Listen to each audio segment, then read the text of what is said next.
وہ سیدھا آ کر اس کی گود میں گری۔ ککا ککا کیا کر رہے ہیں ارزل؟ اس نے گھبرا کر اپنی سنہری آنکھیں جھکائی۔ شش! اس نے ہونٹوں پر انگلی رکھی۔ ارزل نے اسے چپ کروا دیا۔ اس کے ہونٹوں پر انگلی رکھتا ارزل اسے چپ کروا گیا تھا۔ ابھی جو ہم نے دیکھا، کیا ہم وہ ٹرائی کریں؟ وہ دھیرے سے اس کے کان کے قریب جھکتا سرگوشی کرنے لگا۔ ہیزن کا دل اس وقت مانو پسلیاں توڑ کر باہر آنے کو تھا۔ مجھے شیل وی ٹرائی؟ ارزل اس کے کان کو اپنے لبوں میں دباتا بولا۔ ہیزن کے پیٹ میں ہزاروں تتلیاں ایک ساتھ اڑنے لگی۔ اس نے فوراً سے اپنے دونوں نرم ہاتھ اپنے چہرے پر رکھے تاکہ وہ اپنی شرم اور سرخی کو چھپا سکے۔ اس کی اس ادا پر ارزل کا ہارٹ بیٹ مس ہوا۔ ارزل نے اس کے دونوں ہاتھوں کو عقیدت سے اس کے چہرے سے ہٹایا، پھر اس نے پورے حق سے ہیزن کو نرمی سے بیڈ پر لٹایا اور دھیرے دھیرے اس کے اوپر جھکتا چلا گیا۔ ہیزن کا سانس اس خمار بھرے ماحول میں جیسے حلق میں اٹک گیا تھا۔ اس نے مزاحمت کرنا چاہی، لیکن ارزل نے اسے موقع دیے بنا اپنے ہاتھوں کی انگلیاں اس کے ہاتھوں میں پھنسائی تھی۔ جب ارزل کے انابی لب نے پہلی بار اس کے پیشانی کو چھوا تو اس کے پورے جسم میں ایک سرسراہٹ سی دوڑی۔ اس نے ڈر، خوشی اور شرم کے انوکھے احساس سے اپنی آنکھیں زور سے بند کر لی۔ جیسے جیسے ارزل کا لمس اس کی آنکھوں، گالوں اور تھوڑی سے سرکتا گیا، ہیزن کا جسم شرم کے مارے پگھلنے لگا۔ اس کے گلابی گال تپش سے مزید سرخ ہو چکے تھے۔ آپ میرا فائدہ اٹھا رہے ہیں، بھول گئے ہیں کانٹریکٹ؟ ارزل کی نظروں کی تپش سے وہ چپ ہو گئی۔ ارزل کی نظریں ہیزن کے ان کانپتے رسیلے ہونٹوں پر اٹک گئی۔ جب بیوی اتنی حسین ہو تو کون کافر فائدہ نہیں اٹھائے گا؟ وہ مزید خود کو روک نہیں سکا۔ جھکتے اس کے نچلے لب کو اپنے لبوں کے درمیان سمیٹتا وہ دانت سے ہلکا سا کھینچتا تو ہیزن کے حلق سے ایک دھیمی سی، نرم سی آہ نکلی۔ وہ دھیرے دھیرے اس کے لبوں کے خمار کو مزید گہرا کرتا گیا۔ ہر گزرتے پل کے ساتھ ان کی سانسوں کی تپش ایک دوسرے میں مکمل طور پر ڈھل رہی تھی۔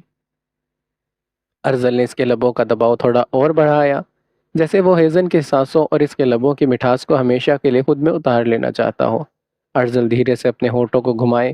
ان کے درمیان بنتی اس گہرائی نے ہیزن کے جسم میں ایک نئی تپش بھر دی تھی۔ ارزل کے پاؤں کی انگلیاں بلینکٹ کے اندر ہیزن کے پاؤں کی انگلیوں کے ساتھ الجھ گئی، جس سے اس کی بے بسی مگر بے خودی میں مزید اضافہ ہوا۔ کمرے کے ماحول میں اس وقت پوری طرح سے دیوانگی بھر چکی تھی، جب اچانک سے بیڈ کے پاس رکھے موبائل پر ارزل کا فون پوری قوت سے بج اٹھا تھا۔ اس اچانک آواز نے ان کے حسین پل کو جھٹکے سے توڑ دیا۔ ہیزن نے جھٹکے سے اپنی آنکھیں کھولی اور شرم سے پوری طرح سے بکھرتے ارزل کو پیچھے دھکا دے کر بلینکٹ کے اندر اپنا منہ چھپا گئی، جبکہ ارزل غصے سے فون کو گھمانے لگا۔ پہلی بار اسے خود پر بے حد غصہ آیا کہ آخر اس نے فون کو سائلنٹ پر کیوں نہیں رکھا۔ اپنے رومانس میں خلل ڈالنے والے کی شامت سوچتا وہ فون ابھی پکڑا ہی تھا کہ اسکرین پر جگمگاتا موم کا نام دیکھ کر اس کے ماتھے پر بل پڑے تھے۔ کچھ سوچتے ہوئے اس نے کال اٹھائی۔ میری بات سنو شہزادہ، خدا کے لیے میری بات کان کھول کر سنو، ہانیہ نے نہایت سہمی آواز میں کہا۔ ہانیہ کی آواز ڈر اور خوف سے پوری طرح سے کانپ رہی تھی۔ ان کا سانس پھولا تھا اور وہ بری طرح سے پینک ہو رہی تھی۔ جی کہیے، ارزل کی سپاٹ آواز گونجی۔ تم اس وقت ہیزن کے ساتھ ہو نا؟ اس کے پاس مت جاؤ۔ ارزل، فوراً وہاں سے نکل آؤ۔ ارزل نے اپنی پیشانی پر بل ڈالے۔ اس کا سپاٹ چہرہ مزید سنجیدہ ہو گیا۔ موم، آپ ہوش میں تو ہیں؟ آپ یہ کہنے کے لیے مجھے اس وقت کال کر رہی ہیں؟ Like seriously? میں بالکل ہوش میں ہوں اجو۔ وہ لڑکی ایک دھوکے باز ہے، وہ ایک جھوٹی ہے۔ ہانیہ نے پوری قوت سے چلا کر اسے سمجھانے کی کوشش کی۔ اس کی آواز میں ڈر صاف جھلک رہا تھا۔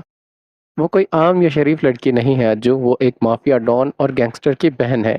اس کا پورا خاندان جرم کی دنیا سے جڑا ہے۔ وہ تمہیں تباہ کر دے گی۔ میری جان، پلیز اسے چھوڑ دو۔ مافیا ڈان کی بہن؟ گینگسٹر؟ ارزل نے نہایت سرد انداز میں ان کا مذاق اڑایا۔ پہلے مانور کا بد کردار بگوڑی اور کسی اور کے ساتھ چکر چلانے والی، اور اب ہیزن سیدھا مافیا ڈان کی بہن۔ موم، آپ کی پلاننگ اور کہانیوں سے ایک ہائی بجٹ مووی بنا سکتے ہیں۔ اجو، اللہ کی قسم میں جھوٹ نہیں بول رہی، تم جانتے ہو نا؟ تم جانتے نہیں ہو وہ لوگ کتنے خطرناک ہیں، میری بات کا یقین کرو۔ ہانیہ نے روتے پوری شدت سے منت کی تھی۔ بہت ہو گیا موم، ارزل نے ان کی بات کو درمیان میں نہایت ہی مغرور اور سپاٹ آواز میں کاٹ دیا۔ پہلے مانور اور اب ہیزن، آپ کو لگتا ہے کہ میں آپ کے اس پرانے اور فرضی ڈرامے میں دوبارہ پھنس جاؤں گا؟ ہانیہ بے بسی سے اپنی مٹھیاں بھیج گئی تھی۔ ایک بات کان کھول کر سن لے موم، چاہے جو بھی ہو جائے میں ہیزن کو چھوڑنے والا نہیں ہوں۔ آپ جو بھی کر لیں، چاہے قیامت ہی کیوں نہ آ جائے، ہم دونوں الگ نہیں ہوں گے۔ اگلی بار کوئی نیا ڈرامہ سوچیے گا، یہ پرانی کہانی اب مجھ پر اثر نہیں کرے گی۔ بنا اس نے مزید سنے ارزل نے نہایت ہی بے پرواہی اور دبدبے کے ساتھ فون کاٹ دیا اور موبائل کو میز پر پٹک دیا۔ اس کے چہرے پر اس وقت صرف اپنی ماں کی حرکت پر ایک سرد غصہ تھا۔ اس کا پورا موڈ آف ہو چکا تھا۔ دوسری طرف ہانیہ بیگم نے خالد پاشا کو کال کی۔ ارزل میری بات سننے کو تیار نہیں ہے، ہانیہ نے روتے نہایت ہی مایوس اور سہمی آواز میں کہا۔ وہ میری کسی بھی بات پر یقین نہیں کر رہا، وہ مجھ پر اپنا پورا بھروسہ کھو چکا ہے۔ میں نے اسے سمجھانے کے لیے اتنی کوشش کی مگر وہ سمجھ نہیں رہا کہ میں ماہنور کے معاملے کی طرح آج بھی جھوٹ بول رہی ہوں، مگر وہ سمجھ رہا ہے کہ میں آج بھی ماہنور کے معاملے کی طرح جھوٹ بول رہی ہوں۔ ہانیہ نے اپنی آنکھوں سے بہتے آنسوؤں کو صاف کیا۔ ان کی آواز میں اب ڈر کے ساتھ ساتھ ایک ماں کی ضد اور شدت آ گئی تھی۔ میں اپنے لاڈلے بیٹے کو، اپنے جگر کے ٹکڑے کو کسی قاتل کی بہن کے ساتھ ہرگز نہیں رہنے دے سکتی۔ میں اپنی آنکھوں کے سامنے اپنے جوان بیٹے کی زندگی تباہ ہوتے نہیں دیکھ سکتی پاشا۔ کچھ بھی ہو جائے میں یہ برداشت نہیں کروں گی۔ ہانیہ کی بات سنتے ہی خالد پاشا کے لبوں پر پر اسرار مسکراہٹ آئی۔ وہی میں کہنا چاہتا ہوں ہانیہ بیگم، وہ کوئی عام قاتل نہیں، مافیا کا ڈان ہے، روز قتل کرتا ہے۔ ترکی کے ساتھ ساتھ دوسرے ممالک میں بھی اس کا نیٹ ورک ہے۔ وہ ایک تباہ کن انسان ہے، اسے انڈر ورلڈ کا جیگوار مانا جاتا ہے۔ اس کا نشان اتنا پکا اور خوفناک ہے کہ جو ان کے راستے میں آتا ہے اس کا وجود مٹ جاتا ہے۔ مجھے پتا چلا ہے کہ اس کی بہن اس کالے دھندے کے بارے میں پتا چلنے پر اسے چھوڑ کر یہاں نئی پہچان کے ساتھ رہ رہی ہے، اور وہ کوئی نہیں، آپ کی بہو ہے۔ اگر کیان کو پتا چل گیا تو وہ ارزل کو مار دے گا، اسی لیے میں نے یہ سب کہنا مناسب سمجھا۔ پاس کھڑے کاجف خالد پاشا کی ایکٹنگ پر مسکرایا تھا۔ کیان کے بارے میں وہ یہ سب سن کر ہانیہ کے جسم میں جرجری دوڑ گئی۔ نہیں، میرے بیٹے کو کچھ نہیں ہونا چاہیے، پلیز پاشا، کچھ بھی کرو، اسے ہزن کا کچھ کرو اور اسے میرے بیٹے کی زندگی سے ہمیشہ کے لیے نکال دو۔ مجھے نہیں پتا تم کیا کرو گے مگر اس لڑکی کو میرے ارزل سے دور پھینک دو۔ اب اب فکر مت کیجیے، میں اپنے طریقے سے بھرپور کوشش کروں گا، اگر نہ بھی ہوا تو آپ ہے نا، اس کے ساتھ اچھا برتاؤ رکھیے، اپنے بیٹے کو یقین دلائیے آپ بدل گئی ہیں، پھر ایک دن چپ چاپ اسے ہمارے حوالے کر دیجیے۔ ایسا ہوا تو میں تمہارا احسان کبھی نہیں بھولوں گی، بھولیے مت، کیونکہ میں اپنا احسان لینے آؤں گا جلد۔ ہانیہ کچھ سمجھ پاتی اس سے پہلے خالد پاشا نے کال کٹ کر دی۔ کاجف، سلطان سے پہلے ہمیں اس لڑکی تک پہنچنا ہے، وہ کیان کی سب سے بڑی کمزوری ہے۔ وہ ہمارے ہاتھ آئی، کیان گھٹنے ٹیک جائے گا۔ پاشا، لیکن آپ کا بیٹا سائیکو کی طرح بن چکا ہے، اس کی دیوانگی کی کوئی حد نہیں ہے۔ ڈر لگ رہا ہے اس لڑکی کے معاملے میں آپ کو چوٹ نہ پہنچا دے۔ کچھ نہیں ہوگا، فکر مت کرو، اس کا باپ ہوں میں۔ خالد پاشا کے لبوں پر خوفناک مسکراہٹ ابھر آئی تھی۔ یونیورسٹی کے مین گیٹ پر سیکیورٹی آفس کے باہر ارسم نے اپنے ہیوی بائک کو ایک زوردار بریک کے ساتھ روکا اور نہایت ہی دبدبے کے ساتھ نیچے اترا۔ گیٹ پر موجود سیکیورٹی گارڈ نے اس کی مردانہ شخصیت اور سنجیدہ چہرے کو دیکھتے وزٹر رجسٹر آگے بڑھا دیا۔ سر، وزٹر انٹری کرنی ہوگی، نام، فون نمبر اور کس اسٹوڈنٹ سے ملنا ہے۔ ارسم نے بنا وقت ضائع کیے پین اٹھایا اور جلدی سے ساری فارمیلٹیز پوری کر دی۔ گارڈ نے فوراً سے اپنے سسٹم میں ستارہ خان کا نام چیک کیا اور پھر یونیورسٹی ایپ کے ذریعے ایک نوٹیفیکیشن فارورڈ کر دی۔ سر، ہم نے اسٹوڈنٹ کو میسج کر دیا ہے، وہ آپ سے آ کر نوٹس ریسیو کر لے گی۔ ارسم نے خاموشی سے سر جھکایا اور سائیڈ میں کھڑے ہو کر انتظار کرنے لگا۔ کچھ دیر کے بعد ارسم کی نگاہ جب سامنے سے آتی ماہنور پر پڑی تو اس کے پیروں تلے سے زمین نکل گئی۔ ماہنور کا چہرہ خوف سے پوری طرح سفید پڑ چکا تھا، اس کی سرمئی آنکھیں رو رو کر سرخ ہو گئی تھی۔ اس کے کپ کپاتے ہونٹوں اور بھیگی پلکوں کو دیکھتے ارسم کا دل ایک عجیب سی بے چینی سے بھر گیا تھا۔ نور! وہ فوراً لمبے قدموں سے اس کی جانب بڑھا۔ اس کا خوبصورت چہرہ پل بھر میں پریشانی میں بدل گیا تھا۔ کیا ہوا، ستارہ کہاں ہے؟ ماہنور کچھ بول نہیں سکی۔ ارسم کو اپنے سامنے دیکھ کر اس کے اندر کا صبر ٹوٹ گیا تھا۔ بھائی وہ مزید کچھ کہے بنا فوراً ارسم کے چوڑے سینے سے لگ کر پھوٹ پھوٹ کر رونے لگی۔ ماہنور کی ہچکیوں نے ارسم کے اندر بے چینی مزید بھر دی تھی۔ نور، میری جان بتاؤ کیا ہوا ہے؟ ارسم نے نہایت پریشانی میں اس کے چہرے کو اپنے دونوں ہاتھوں کے پیالے میں بھرتے اسے سیدھا کیا تھا۔ اس کا لہجہ اس وقت ڈر اور خوف کا امیزہ تھا۔ بھائی، ماہنور نے روتے کانپتی آواز میں اندر ہونے والی بدتمیزی اور ستارہ کے ساتھ ہوئی زیادتی کی ساری داستان بیان کر دی۔ ماہنور کی باتیں سنتے ارسم کی سرمئی آنکھوں میں پل بھر میں ہون اتر آیا۔ اس کا سپاٹ چہرہ اب ایک قاتلانہ اور وحشی روپ اختیار کر چکا تھا۔ گردن کی ابری نسیں اس کے غصے کی آخری انتہا دکھا رہی تھی۔ کون؟ ارسم کی بھاری اور سرد دھاڑ گونجی تھی۔ رزائل سکندر۔ مہنور کے منہ سے صرف نام نکلنے کی دیر تھی۔ ارسم تنفن کرتا ہوا یونیورسٹی کے اندر کی جانب بڑھ رہا تھا۔ مین گیٹ پر موجود سیکورٹی گارڈ نے اس کی حالت اور غصے کو دیکھ کر اسے روکنے کی کوشش کی، مگر ارسم کے حلق سے نکلتی ایک دھاڑ اس کے وحشی پن نے سب کو اپنی جگہ پر کانپنے اور پیچھے ہٹنے پر مجبور کر دیا تھا۔ کسی میں اتنی ہمت نہیں تھی کہ وہ اس غصے سے پاگل ہوئے شیر کے راستے میں دیوار بن سکے۔ یونیورسٹی کے بیک سائڈ پر پارکنگ ایریا کے پاس موجود ماحول بالکل مختلف تھا۔ وہاں رازیل سکندر اور اس کے امیر زادے دوست اپنے اپنے لگژری کارز کے بونٹ پر بڑے ہی مغروریت سے بیٹھے دنیا سے بے خبر تھے۔ یار رازیل خوب انجوائے کیا، اس کے ایک دوست نے آنکھ مارتے معنی خیز انداز میں اسے چھیڑنا شروع کیا۔ کہاں یار، زیادہ کچھ کرنے نہیں دیا، رو رو کر رازائل نے نہایت قباحت اور گھٹیا انداز میں اپنے ہونٹوں پر انگلی پھیرتے کہا، لیکن ہونٹوں کا ذائقہ لاجواب تھا۔ ہمیں بھی موقع دو یار کبھی، اس کے دوستوں نے نہایت بےہودہ مسکراہٹ کے ساتھ ہنستے ہوئے کہا۔ ہاں کیوں نہیں، پہلے مجھے تو پورا مزہ لینے دو۔ رازائل نے مغرور قہقہ لگایا اور اس کے ساتھ اس کے سارے دوست عجیب و غریب ہنسی ہنسنے لگے۔ رازائل وہ دیکھ، اس کے ایک دوست نے اچانک کچھ دور کھڑی ستارہ اور مہنور کی جانب اشارہ کیا جو ابھی بھی وہاں پہنچی تھی۔ رازائل کے لبوں پر ایک گھٹیا مسکراہٹ ابھری۔ وہ کار کے اوپر سے نیچے جمپ لگا کر اترا اور پورے گھمنڈ کے ساتھ ستارہ کے قریب جانے لگا۔ کیا ہوا ستارہ، میرے لمس نے تمہیں اتنا مدہوش کر دیا کہ تم واپس آ گئی ہو؟ کوئی نہیں، میں شام کو روم میں۔ ابھی اس کا جملہ پورا بھی نہیں ہوا تھا کہ ہوا کو چیرتے ایک تیز اور زوردار مکہ سیدھا رازائل کے منہ پر لگا۔ اس اچانک وار سے رازائل کا سر پوری قوت سے گھما اور وہ ٹھوکر کھا کر دور جا گرا۔ اس کا دماغ پل بھر میں سن ہو گیا تھا۔ اس نے نہایت ہی تکلیف میں زمین پر پڑے اپنے چہرے کو دیکھا، جہاں اس کے گال پر ایک گہرا اور خوفناک کٹ لگ چکا تھا اور وہاں سے خون نکل رہا تھا۔ رازائل نیچے پڑے ابھی ہوش سنبھالنے اور اٹھنے کی کوشش کر رہا تھا جب اس کی نگاہ سامنے بلیک شوز پر پڑی۔ وہ درد سے کراہتا دھیرے دھیرے اپنا سر اٹھانے لگا۔ سامنے کھڑے شخص نے اپنی شرٹ کو آستینوں کو نہایت سکون اور دبدبے کے ساتھ اوپر کیا۔ اس کے بازو کی ابری ہوئی نسیں اور وہاں بنا شیر کی آنکھوں والا ٹیٹو اس وقت صاف چمک رہا تھا۔ وہ شخص اب بہت ہی سرد انداز میں اپنے ہاتھوں میں ایک بھاری کالی اور ٹھنڈے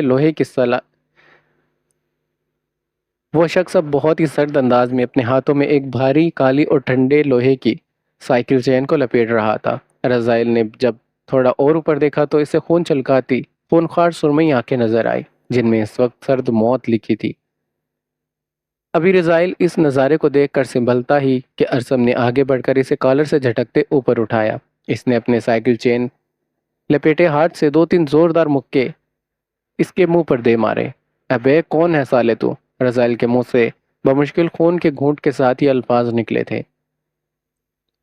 وہ اپنی غنڈہ گردی کے زائم میں بالکل ہی مکہ مارنے کے لیے ہاتھ اٹھانا چاہتا تھا، لیکن ارسم نے اسے ایک پل کا موقع بھی نہیں دیا۔ ارسم نے ایک ہی جھٹکے میں اس کے ہاتھ پیچھے کی جانب موڑا اور ہاتھ پر لپٹی اس بھاری چین کو پوری قوت سے رازائل کی پشت پر لگاتار مارنا شروع کر دیا۔ درد کی شدت سے رازائل کی ایسی دردناک چیخیں نکلی کہ پوری پارکنگ کانپ اٹھی۔ لوہے کی چین جب اس کی جلد پر پڑی تو وہ کپڑے چیرتی خون کی دھار بہا دیتی۔ تم کیا تماشا دیکھ رہے ہو؟ کچھ کرو اس کا، وہ درد سے بلبلاتا اپنے دوستوں پر چیخا تھا۔ رازائل کے سارے دوست یہ منظر دیکھ کر حیرت اور خوف سے پاگل ہونے لگے۔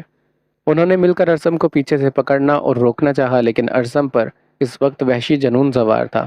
اس نے ایک جھٹکے سے خود کو چھڑوایا، گھوم کر ان سب پر لگاتار سائیکل کی چین سے زور زور سے وار کرنے لگا۔ ارسم کے اس وحشی جملے کے آگے وہ سارے امیر زادے بلبلانے لگے۔ کسی کے سر سے خون نکل رہا تھا، کوئی اپنی ٹانگ پکڑ کر زمین پر بکھرا پڑا تھا۔ ارسم نے دوبارہ آگے بڑھ کر رازائل کو زمین سے اٹھایا اور پوری قوت سے پٹکتے اسی کی لگژری کار کے بونٹ پر دے مارا۔ رازائل اور اس کے سب دوست اپنی اپنی جان بچانے کے لیے بری طرح سے لنگڑاتے اور بھاگتے ہوئے یونیورسٹی کے مین کیمپس کی جانب دوڑے تھے۔ ارسم نے چین ہاتھ میں پکڑتے ایک خونخوار شیر کی طرح ان کا پیچھے بھاگنا شروع کر دیا۔ یونیورسٹی کے کوریڈور اور مین لان میں سب پر ہلہ گلا مچ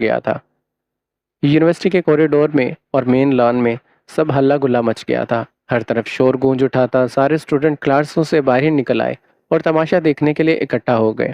سب کی آنکھیں حیرت سے پھٹ گئی تھی، جہاں رازائل اور اس کے پورے گنڈا گینگ کو ایک اکیلا لڑکا پوری یونیورسٹی میں بھگا بھگا کر کتوں کی طرح مار رہا تھا۔ یاسمین بھی حیرت سے اس منظر کو دیکھتی ہجوم کے پیچھے جانے لگی۔ بھاگتے اور خون میں لت پت ہوتے رزائل اور اس کے دوست یونیورسٹی کے سپورٹس ایریا میں جا پہنچے۔ وہاں انہیں اپنا بچاؤ کرنے کے لیے اور ارسم کو مارنے کے لیے ڈھیروں سپورٹس کا سامان بکھرا ملا تھا۔ اپنی ڈوبتی عزت اور جان بچانے کے لیے ان سب نے آگے بڑھ کر ایک ایک ہاکی سٹک اٹھائی۔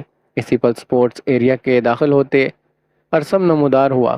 اس کا سانس تیزی سے چل رہا تھا، شرٹ پر رزائل کا خون لگا تھا اور اس کے سرمئی آنکھوں میں مغروریت اور تباہی کا وہی پرانا دبدبہ قائم تھا۔ رزائل اور اس کے دوستوں نے ہاتھوں میں ہاکی سٹک تھامے پوری سانسوں کے ساتھ ارسم کو دیکھا۔ انہیں لگا کہ اب ان کے ہاتھوں میں ہتھیار ہے تو وہ اس اکیلے شیر کو قابو کر لیں گے، مگر ارسم کے چہرے پر ڈر کا ایک نشان تک نہیں تھا۔ اس نے نہایت ہی سکون سے اپنے ہاتھوں میں پکڑے اس بھاری کرکٹ بیٹ کو دونوں ہاتھوں سے بھینچا۔ آؤ! ارسم کی سپاٹ بھاری اور مغرور آواز گونجی۔ رزائل کے دو دوستوں نے ایک ساتھ چلاتے ہوئے ارسم پر ہاکی سٹک سے وار کیا، مگر ارسم کی رفتار کسی بجلی کی جیسی تھی۔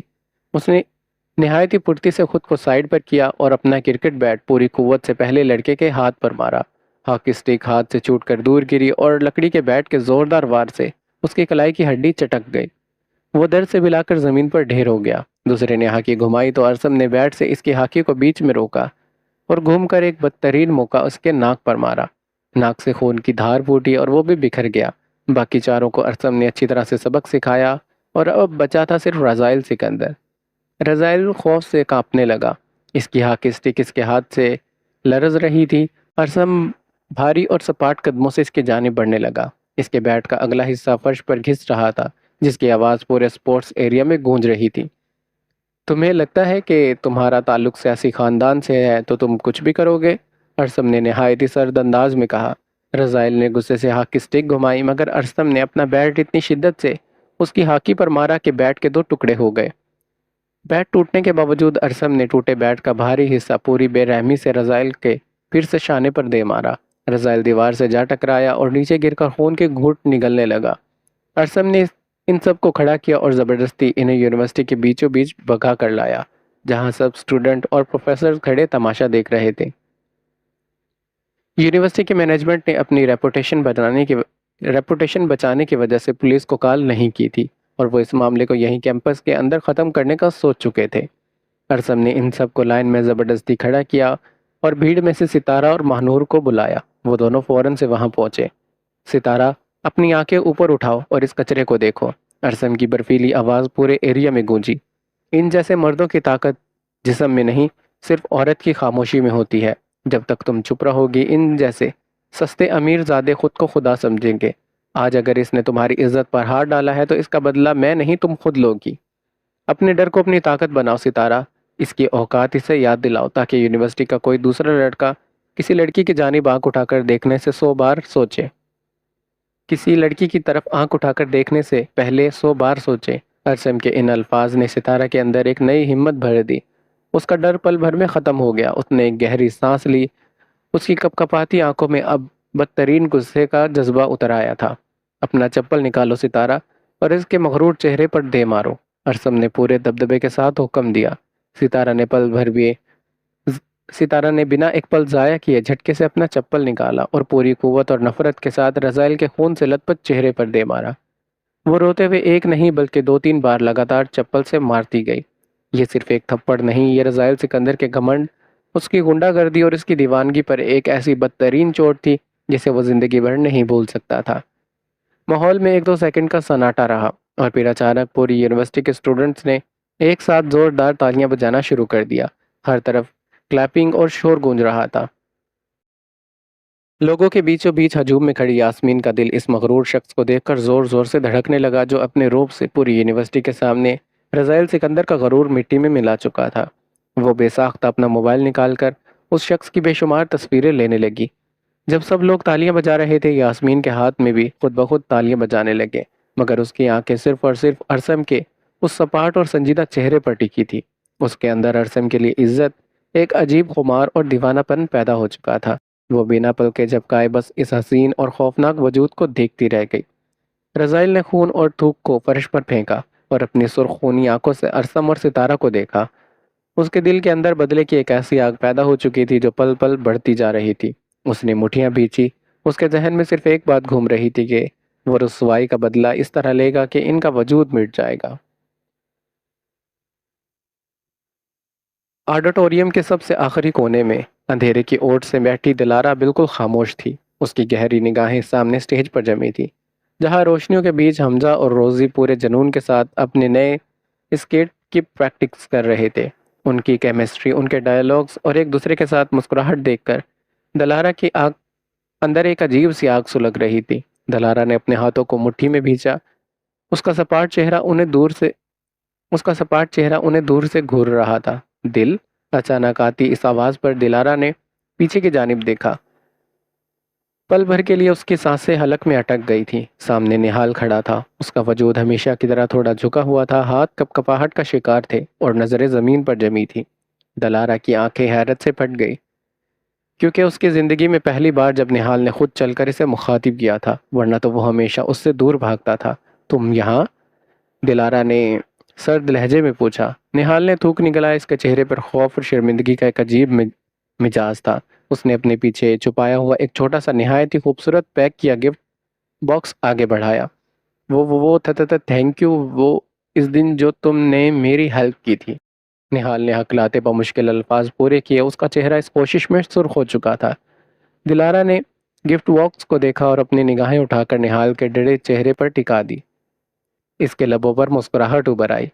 اس گفٹ میں کیا ہے نہال؟ کیا اسے بھی باہر کچرے میں پھینک دوں؟ بالکل ویسے جیسے تم نے میرا گفٹ پھینکا تھا۔ دلارا کا لہجہ اس وقت چبھنے والا تھا۔ اس نے ماضی کا وہ زخم فوراً سامنے رکھ دیا۔ نہال کا سر مزید جھک گیا۔ اس کے ہونٹوں میں لرزش بڑھ گئی اور اس نے نہایت ہی دھیمے مگر سچے دل سے کہا، سوری ممم، مجھے تمہارا دل دکھانے کا شوق نہیں تھا۔ I am sorry, really very sorry Dilara. اس کے چہرے پر موجود پشیمانی اور اس کی آواز کی سچائی دیکھ کر دلارا کا غصہ تھوڑا سا ٹھنڈا ہوا اور اس نے ایک گہرا سانس لیا۔ اس گفٹ باکس کو اس کے ہاتھوں سے پکڑا اور کہا، ٹھیک ہے، ایکسیپٹ ہے تمہاری سوری۔ ایٹ لیسٹ تم میں اپنی غلطی ماننے کی ہمت تو ہے۔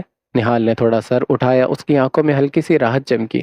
اس نے دور سٹیج پر کھڑے حمزہ اور روزی کو ابھی بھی ایک دوسرے کے ہاتھ تھامے ڈانس کی پریکٹس کر رہے تھے۔ ایک نظر دیکھا اور پھر پوچھا، تم کسی پرابلم میں ہو کیا؟ اگر کوئی بات ہے تو میں ہیلپ کر سکتا ہوں۔ دلارا نے ایک سرد ہنسی ہنس کر اپنا سر جھٹکا۔ میری پرابلم کا حل تمہارے پاس نہیں ہے نہال۔ مجھے اس فنکشن کے لیے اسکیٹ اور ڈانس کے لیے ایک پارٹنر چاہیے، اور سب سے بڑی بات، اس نے اسٹیج کی طرف اشارہ کیا جہاں حمزہ مغروریت سے ہنس رہا تھا، میں حمزہ اور روزی کو چیلنج دے چکی ہوں کہ میں اس اسکیٹ اور ڈانس کمپٹیشن میں انہیں شکست دوں گی، ان کا گھمنڈ مٹی میں ملاؤں گی، مگر اس وقت میرے پاس کوئی پارٹنر نہیں ہے۔ آڈیٹوریم میں کچھ دیر کے لیے بالکل سناٹا چھا گیا۔ صرف دور سے حمزہ اور روزی کے گانے کی ہلکی آوازیں آ رہی تھی۔ نہال خاموشی سے دلارا کو دیکھتا رہا۔ اس کے ذہن میں ایک عجیب سی کشمکش چل رہی تھی۔ پھر اس نے اپنی مٹھیاں بھینچی، ایک گہرا سانس لیا اور اپنا سر اٹھا کر سیدھا دلارا کی آنکھوں میں دیکھا۔ ممم، میں بن سکتا ہوں تمہارا پارٹنر۔ دلارا نے پل بھر میں اسے دیکھا اور پھر آڈیٹوریم کا وہ کونا اس کی ہنسی سے گونج اٹھا۔ وہ اپنے پیٹ پر ہاتھ رکھ کے پورے دل سے ہنسنے لگی، جیسے اس نے دنیا کا سب سے بڑا مذاق سن لیا ہو۔ تم نہال، تم جو دو لفظ بنا کانپے بول نہیں سکتے، وہ میرے ساتھ سٹیج پر کھڑے ہو کر حمزہ کے گھمنڈ کا مقابلہ کریں گے؟ تم مذاق اچھا کر لیتے ہو۔ دلارا نے ہنستے ہوئے کہا۔ نہال کا چہرہ پل بھر میں سپاٹ اور اداس ہو گیا۔ اس کے اندر کا بچا کچا کانفیڈنس بھی ٹوٹ گیا۔ اس نے خاموشی سے اپنا سر جھکایا اور بنا کچھ کہے وہاں سے پلٹ کر جانے لگا۔ اس کے قدموں میں موجود وہ بے بسی دیکھ کر دلارا کی ہنسی اچانک ہی رک گئی۔ اس کے اندر کچھ بدلا۔ رکو نہال، دلارا کی آواز نے اسے اپنی جگہ جمنے پر مجبور کر دیا۔ نہال رکا مگر پیچھے نہیں مڑا۔ دلارا نے دھیرے سے اٹھتے ہوئے چلتے اس کے پاس آ کر سامنے کھڑی ہو گئی۔ اس نے اپنی بے باک نگاہوں سے نہال کو سر سے پاؤں تک نہایت ہی غور سے دیکھا۔ وہی بکھرے ہوئے عجیب سے بال، پرانے ڈھنگ کا ڈھیلا ڈھالا چشمہ اور عجیب و غریب ڈھنگ کے کپڑے جو اس کی میسکولر باڈی پر اور اچھی ہائٹ کو پوری طرح سے چھپائے ہوئے تھے۔ دلارا کے دماغ میں ایک شاطر پلان آیا۔ اس کی آنکھوں میں ایک نئی چمک اتر آئی۔ ٹھیک ہے، میں تمہیں اپنا ڈانس اور اسکیٹ پارٹنر بنانے کو تیار ہوں۔ دلارا نے اپنے ہاتھوں سے اس کے کندھے کو تھپتھپاتے کہا، مگر اس لک کے ساتھ نہیں، ہمیں تمہارا میک اوور کرنا ہوگا۔ ہمیں تمہارا میک اوور کرنا ہوگا، پورا حلیہ بدلنا ہوگا۔ نہال نے حیرت سے اپنی ہیزن گرین آنکھوں کو کھولا۔ وہ واٹ؟ Mama make over? مگر دلارا نے اس کی ایک نہیں سنی۔ اس نے جھٹکے سے نہال کا ہاتھ پکڑا اور آڈیٹوریم سے باہر کھینچ دی، اپنی گاڑی کی جانب لے گئی۔ اگلے کچھ گھنٹے کسی طوفان کی طرح گزرے۔ دلارا نہال کو لے کر شہر کے سب سے بڑے اور لگژری شاپنگ مال میں لے کر پہنچی۔ وہاں اس نے نہال کے سائز کے مطابق حسین فٹنگ والے ماڈرن کپڑے، جیکٹس اور بلیک بوٹس سلیکٹ کیے۔ نہال بس ایک پتیلے کی طرح ٹرائل روم کے اندر اور باہر جا رہا تھا، جب دلارا ایک ایکسپرٹ ڈیزائنر کی طرح اس کے ہر لک کو ریجیکٹ اور سلیکٹ کر رہی تھی۔ شاپنگ کے بعد وہ اسے ہائی اینڈ لگژری سیلون اور پارلر میں لے کر گئی۔ جب نہال کو دیکھا تو دلارا نے صاف الفاظ میں کہا، مجھے اس کا وہ لک چاہیے جو آج تک کسی نے نہیں دیکھا ہو۔ نہال کو چیئر پر بٹھا دیا گیا۔ گھنٹوں کام چلتا رہا۔ پہلے اس کے بالوں کی کٹنگ اور سٹائلنگ ہوئی، جہاں ان بکھرے بالوں کو ایک کلاسی اور شارپ لک دیا گیا۔ پھر اس کے چہرے سے وہ پرانا عجیب سا چشمہ ہٹا کر اسے ماڈرن لینز لگائے گئے۔ گھنٹوں کی اس محنت اور گرومنگ کے بعد جب سٹائلش نے چیئر کو دھیمے سے گھمایا تو وہاں کھڑی دلارا کی سانسیں پل بھر میں رک گئی تھی۔ یہاں پر یہ ایپیسوڈ ختم ہوتی ہے، اور اگر آپ کو یہ ایپیسوڈ اچھی لگی تو ویڈیو کو لائک ضرور کرنا۔ کمنٹ باکس میں ضرور بتانا کہ آپ کو اسٹوری کیسی لگ رہی ہے، میری آواز کیسی لگ رہی ہے، اور چینل کو سبسکرائب نہیں کیا تو وہ بھی کر دیں۔ ملتے ہیں نیکسٹ ایپیسوڈ میں۔ اپنا بہت سارا خیال رکھیے گا۔ اللہ حافظ۔